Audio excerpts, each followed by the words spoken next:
Congolaises, Congolais, mes très chers compatriotes, en ce jour solennel du 30 juin, nous célébrons nos 65 ans d'indépendance. 65 ans d'un cheminement audacieux amorcé le 30 juin 1960, lorsque notre peuple, uni par une aspiration irrépressible, a revendiqué son droit inaliénable à la liberté et à l'autodétermination. Cette date n'est pas qu'un jalon historique. Elle est un appel vibrant à honorer la mémoire de nos héros, à raviver notre idéal commun et à réaffirmer notre engagement pour une République forte, unie et prospère. En ce jour de souvenir et d'espérance, j'honore la mémoire de nos pères fondateurs, Joseph Kasavubu, Patrice Emery Lumumba, et de tous ceux qui, souvent dans l'anonymat, ont offert leur vie en sacrifice pour rendre possible l'idéal d'un Congo libre et maître de son destin. Leur courage est le socle de notre souveraineté, leur vision, le flambeau de notre avenir. Mes très chers compatriotes, aujourd'hui, notre célébration revêt une portée exceptionnelle.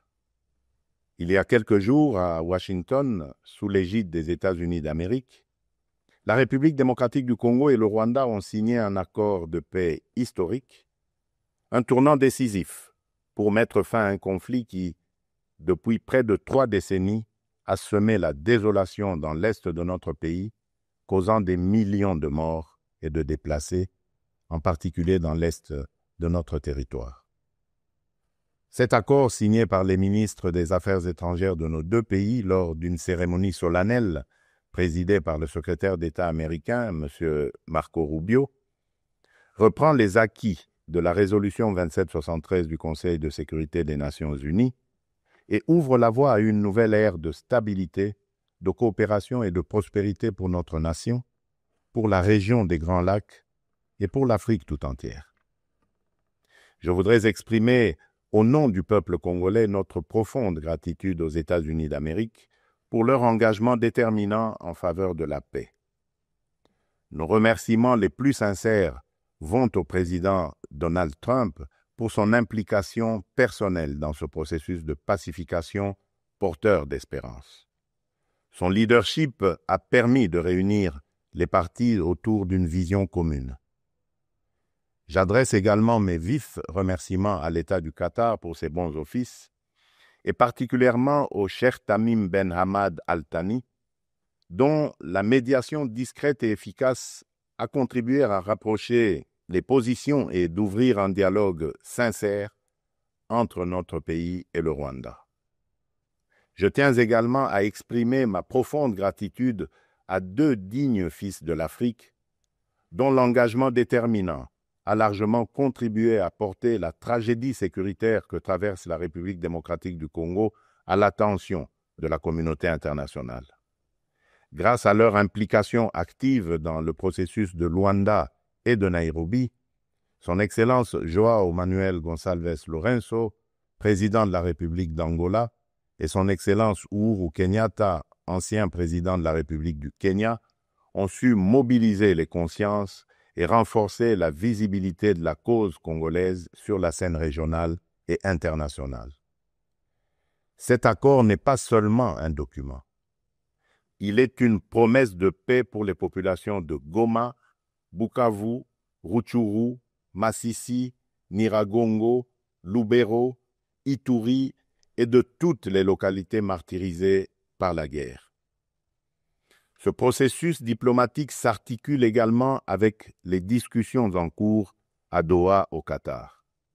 Notre ambition reste sans équivoque rétablir pleinement l'autorité de l'État sur l'ensemble du territoire national et œuvrer à l'instauration d'une paix réelle, durable et partagée dans toute la sous-région.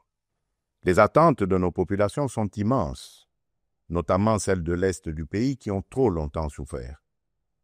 Nous abordons donc cette ultime phase du processus avec détermination, dans le respect de notre souveraineté et des aspirations légitimes de notre peuple.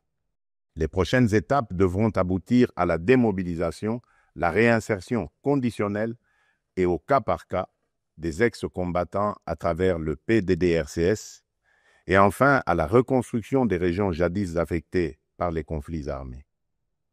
Ces avancées diplomatiques s'inscrivent dans une dynamique plus large de reconquête et de l'affirmation de notre souveraineté, de redéploiement de notre influence et de reconstruction de la confiance internationale envers la République démocratique du Congo.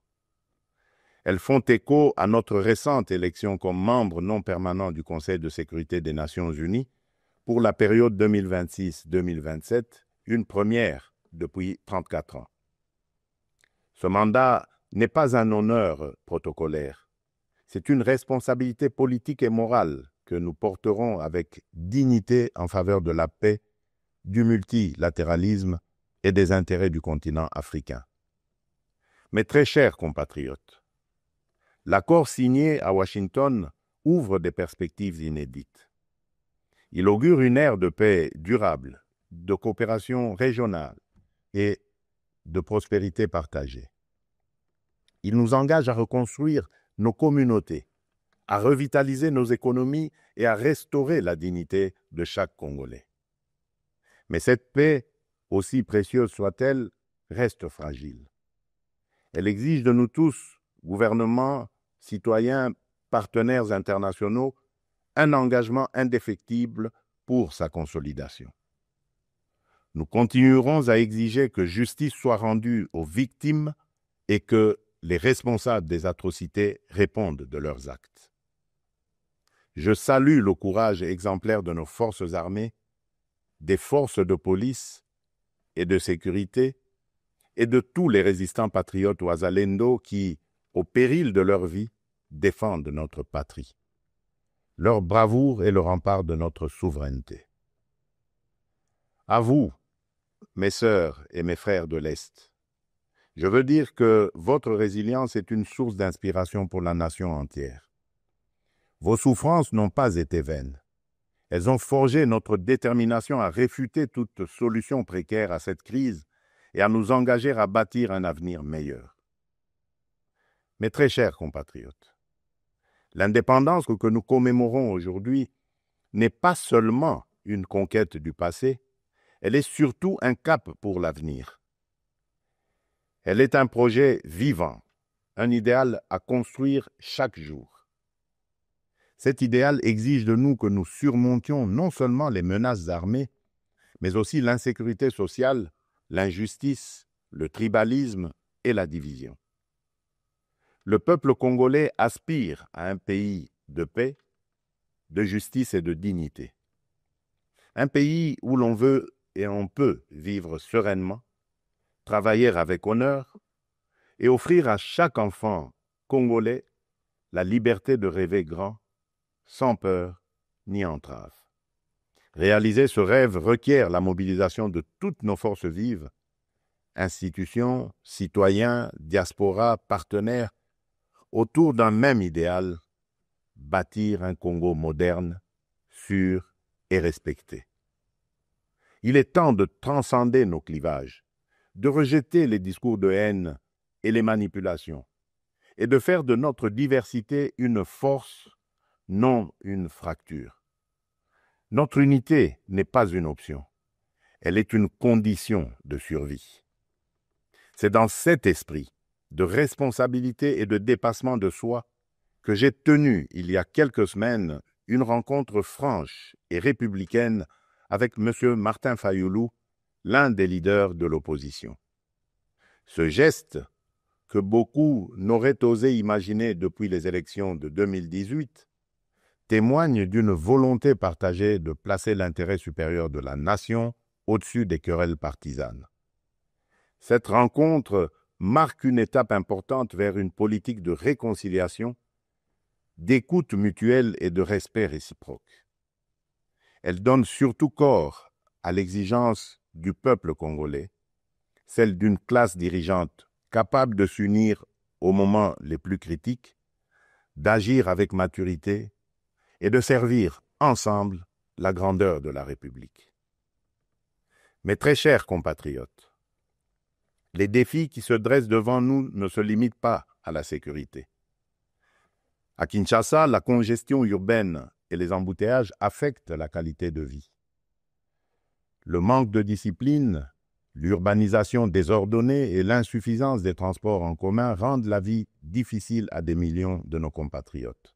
À Kalemi, Kasangoulou et même ici, dans la capitale Kinshasa, les inondations récentes ont causé d'importantes pertes en vies humaines et dégâts matériels, détruisant des habitations, emportant des infrastructures routières et provoquant des déplacements massifs de population.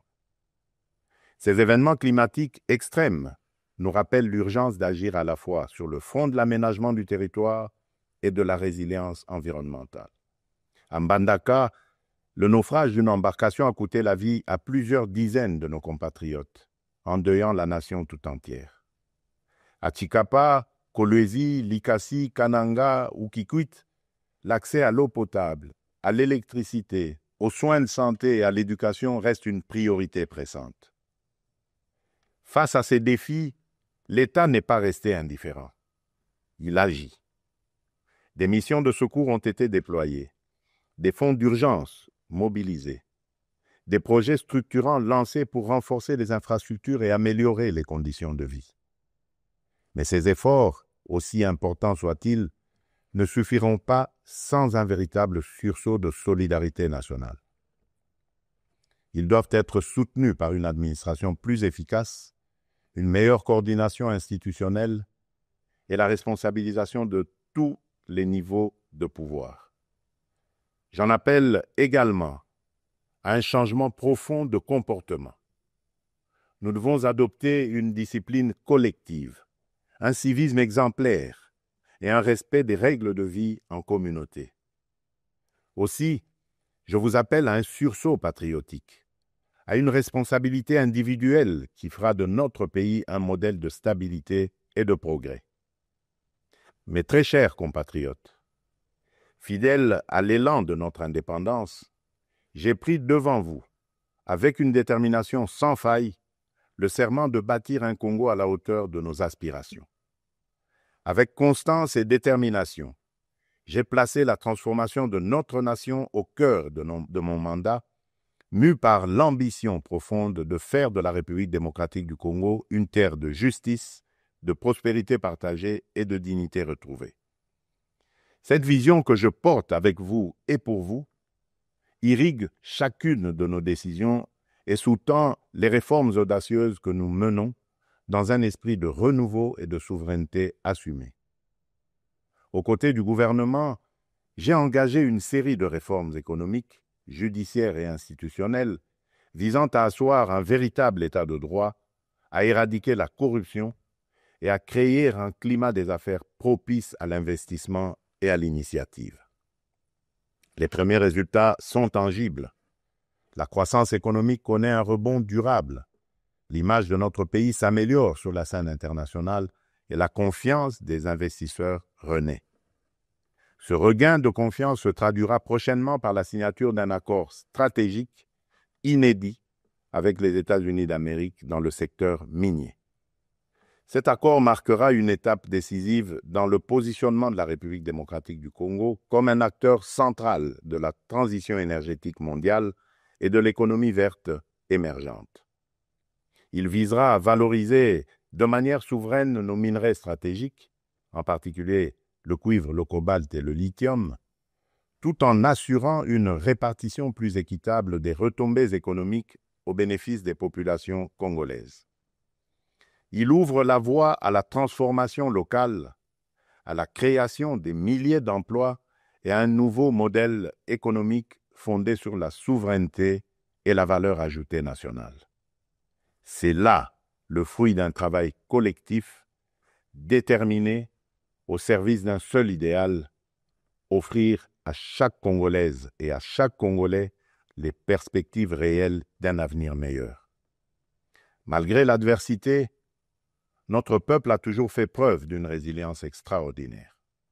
C'est cette résilience qui nous a permis de traverser les tempêtes du passé et qui nous permettra de surmonter celles d'aujourd'hui. Le Congo d'aujourd'hui n'est plus celui du fatalisme et de l'impuissance. À l'aube du retour tant attendu de la paix sur l'ensemble de notre territoire, s'ouvre un nouveau chapitre de notre histoire, porté par le courage inébranlable, la résilience admirable et la solidarité agissante de toutes les filles et de tous les fils de la nation. À nos partenaires des États-Unis, de la Chine, de l'Europe, des pays du Golfe, du continent africain et du monde entier, je le dis solennellement, la République démocratique du Congo est de retour, prête à nouer des partenariats stratégiques, fiables, transparents et surtout gagnant-gagnant. Nous avons les moyens de notre ambition, des ressources exceptionnelles, une position géostratégique centrale, un peuple talentueux et surtout un leadership résolument tourné vers l'avenir. Nous sommes prêts à jouer notre rôle, notre partition face aux grands défis de notre temps. La paix, la transition énergétique, le développement durable et l'intégration africaine. Je tiens toutefois à réaffirmer avec clarté les lignes rouges de mon action. Les ressources de la République démocratique du Congo ne seront jamais bradées ni livrées à des intérêts obscurs. Elles bénéficieront avant tout au peuple congolais.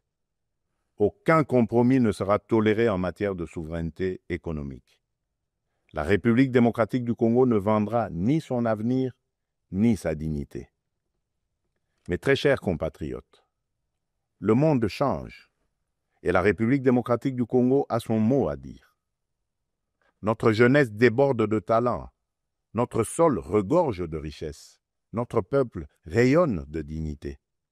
Ensemble, poursuivons notre projet commun, celui de bâtir un État fort, une économie diversifiée, une société juste et équitable.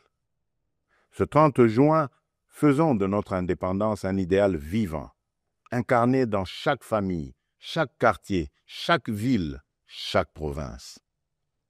Nous ne visons pas seulement la fin de la guerre, nous voulons une paix véritable, qui sera le socle d'un vaste chantier de reconstruction d'une société plus inclusive, plus solidaire et plus prospère. Le gouvernement s'y attellera avec rigueur et transparence. Mais ce chantier ne réussira que si chaque Congolaise et chaque Congolais y prend part. Alors unissons nos cœurs et marchons ensemble, main dans la main, vers un Congo fort, uni et prospère. Bonne fête de l'indépendance à toutes et à tous. Que Dieu bénisse la République démocratique du Congo, son peuple et tous ceux qui l'ont choisi comme pays de résidence. Je vous remercie.